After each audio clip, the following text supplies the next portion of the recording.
On a entendu clope. Non.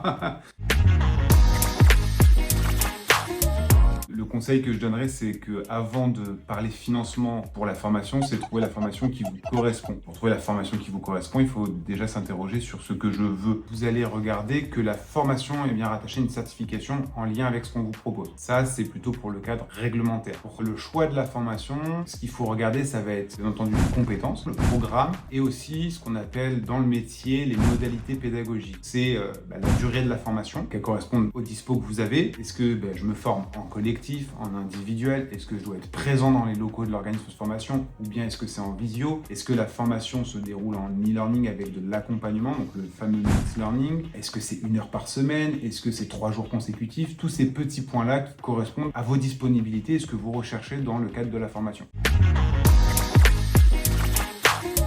Tu les connais par cœur? Toutes par cœur.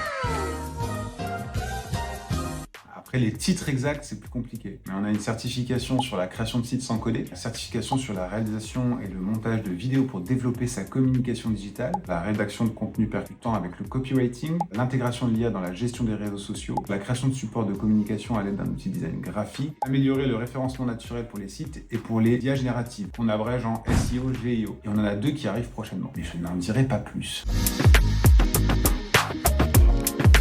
Parce qu'on fait ça depuis 10 ans. Nice. On est spécialisé dans la formation du digital, on est certificateur et qu'on a des formateurs et des formatrices qui sont investis dans l'accompagnement des apprenants, avec toujours la même volonté de transmettre le savoir. Ça fait très pompeux, mais je pense que c'est très vrai.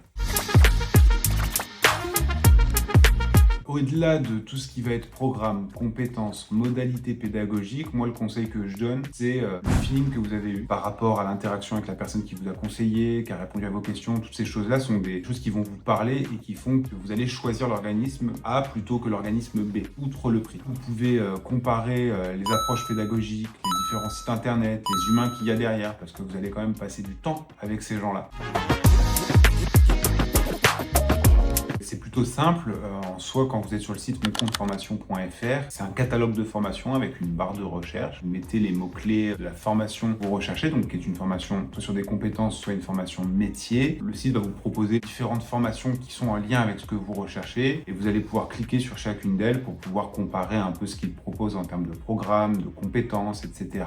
Et une fois que vous avez décidé de la formation qui vous intéresse, vous pouvez faire une demande de devis directement sur la plateforme qui envoie votre demande à l'organisme de formation et ensuite on vous recontacte et on définit un peu les contours de votre projet, on répond à vos questions, on vous explique comment ça fonctionne. Une fois qu'on est tous raccord, là on vous envoie la demande et puis vous finalisez directement votre inscription depuis le site Mon Compte Formation.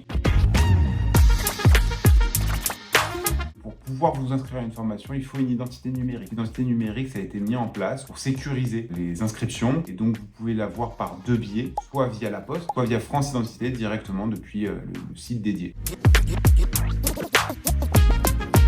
Pour éviter les fraudes au CPF, il faut que tout se passe sur le site moncompteformation.fr. Ça veut dire que l'inscription doit se passer sur ce site, le financement de la formation avec votre seul CPF doit se passer sur le site moncompteformation.fr et le financement du restant à charge, s'il y en a un, lui aussi doit se passer sur la plateforme. Si on vous démarche par téléphone, si on vous propose de vous rétribuer financièrement, si on vous propose de vous offrir un iPad ou toute autre chose et que ça ne se passe pas sur la plateforme moncompteformation.fr, c'est dangereux. Fuyez!